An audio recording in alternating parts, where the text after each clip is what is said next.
ఇవ్వడం, గంటల తరబడి మాట్లాడడం జరుగుతుండేది. ఈ నెలన్నరలో మీరు అటువంటివి చూడరు. అంటే అవి ఎక్కువైపోతున్నాయి. మాటలు కాదు చేతలు కావాలి అన్న అభిప్రాయం కూడా దీనికి ఒక కారణం కావచ్చు. యా, సిపిఐపి అన్నది ఒకటి బాగా దాని మీద వచ్చిన నిరసన, దాన్ని కూడా బాగా ఉపయోగించుకోవాలి అన్నది కూడా వచ్చింది. సార్ బడా లాయర్లకి కోట్ల సమర్పణ, అప్పుడు జగన్ ఇప్పుడు కూటమి, ఇది మన స్పెషల్ ఐటెం కింద లెక్క. అంతకుముందు కూడా మనం వింటుండేవాళ్ళం. వర్మ తెలుగుదేశం వాళ్ళు తరచూ అంటుండేవాళ్ళు, పెద్ద పెద్ద లాయర్లు, సిద్ధార్థ లూత్రాలు, ముకుల్ రోహతగీలు, వీళ్ళందరినీ తీసుకొస్తున్నారు, నేను డబ్బులు ఇస్తున్నారు, ఎక్కడి నుంచి వస్తున్నాయి, ఇలాంటి పద్ధతిలో same scene Varma, same scene. ఇది చూడండి, మీకు ఒకటి చూపిస్తాను నేను. 1,20,00,000 ఇవ్వాలని ఒక ఉత్తర్వు, 66 లక్షలు ఇవ్వాలని ఒక ఉత్తర్వు. ఇది ఫీజు మాత్రమే. మళ్ళీ వాళ్ళని విమానాశ్రయం నుంచి తీసుకొని వచ్చి వాళ్ళకి చాలా 5 స్టార్ హోటల్స్లో పెట్టి వాళ్ళకి చాలా సదుపాయాలు చేసి ఇంకా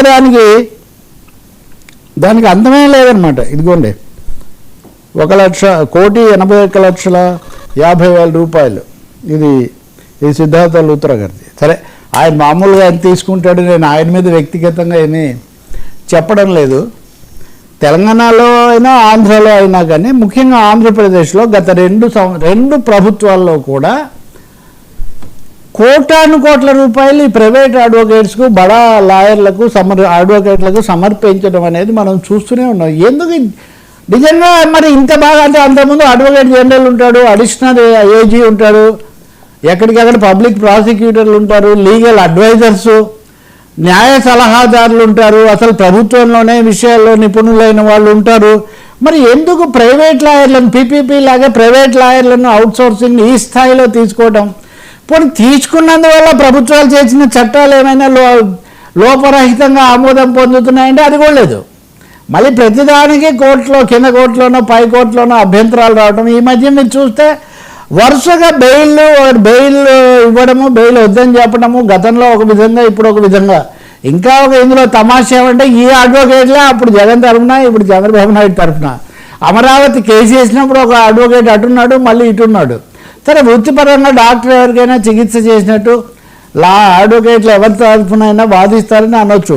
కానీ ప్రభుత్వాలు న్యాయ పోరాటం దేనికోసం చేయాలి?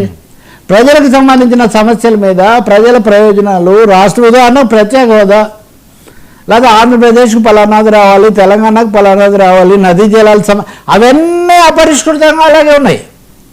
రాజకీయ రాజ్యాలు, రాజుల సొమ్ము రాళ్ల పాలు అన్నట్టుగా, ప్రజల సొమ్ము వ్యాజ్యాల పాలు అన్నట్టుగా తయారైన ఒక పరిస్థితి, ఒక చిన్న లాబీ, ఒక పెద్ద లీగల్ లాబీ తయారైంది. దీని మీద కనుక మీరు మాట్లాడితే ఈవెన్ అడ్వకేట్లకు విపరీతమైన అసంతృప్తి, న్యాయమూర్తులకు కూడా మేమేదో కష్టపడితే వాళ్ళని అదే పనిగా మీరు తీసుకొస్తారు, వాళ్ళు పావుగంట మాట్లాడినందుకు మీరు వాళ్ళకి లక్షల్లో ఇస్తారు, వాళ్ళు కాసేపు దడ్డలాడించి వెళ్ళిపోతారు. ఇప్పుడు రానక్కర్లేదు కూడా, ఈవెన్ దీంట్లో కూడా వాదించవచ్చు, ఆన్లైన్ కేసు కూడా వాదించవచ్చు. సో నిజంగా అయితే ఎవరైనా ఓపికని నేను కూడా వేస్తాను, కానీ ఆర్టీఐ కింద కనుక తెప్పిస్తే మనకు చాలా ఆశ్చర్యం కలుగుతుంది.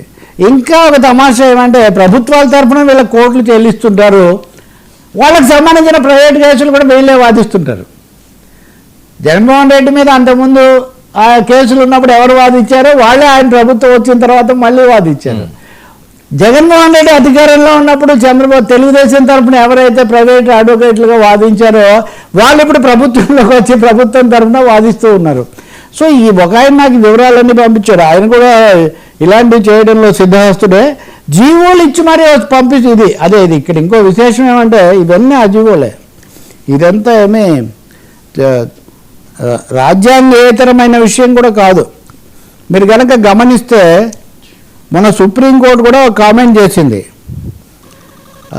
ఐ థింక్ రోహ్తగి అనుకుంటా, సిద్ధార్థ లూత్రాను.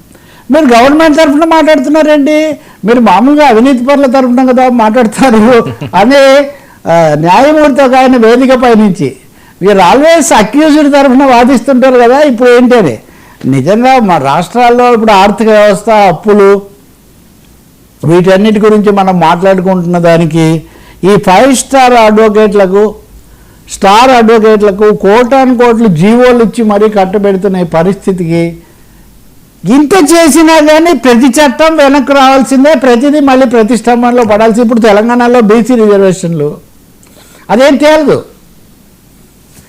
ఇంకా వివాదం అదేం తేలదు. కాబట్టి ఇదొక చాలా ఇబ్బందికరమైన అంశంగా తయారైంది. దీనివల్ల పబ్లిక్ లిటిగేషన్, పబ్లిక్ ఇంట్రెస్ట్లు, పబ్లిక్ ప్రాపర్టీస్ కాపాడము అది పక్కకు పోయి ప్రైవేట్ ఇంట్రెస్ట్లు లేకపోతే ఈ ప్రైవేటైజేషన్కు సంబంధించిన కేసులు ఇవి చాలా ఎక్కువగా వస్తున్నాయి. దీని మీద మనం ఎప్పుడైనా మీరు ప్రత్యేకించి మనం ఒక పూర్తి చర్చ చేయాల్సిన అంశం ఉన్నది. సార్ జనసేన ఎదురుదాడి కాపుకోణంలో ట్విస్ట్, కోరు ఓట్లకే దూరం అవుతున్నారు.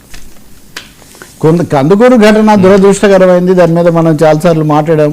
ప్రభుత్వం సకాలంలో చర్య తీసుకొని ఉంటే చాలా బాగుండేది. ఇది కులం కోణం రాకూడదు. అది కాక ఇద్దరు కూడా అధికార పార్టీలో ఉన్న వాళ్ళే అయినప్పుడు వాళ్ళ మధ్య జరగడం 15 రోజులు ఇది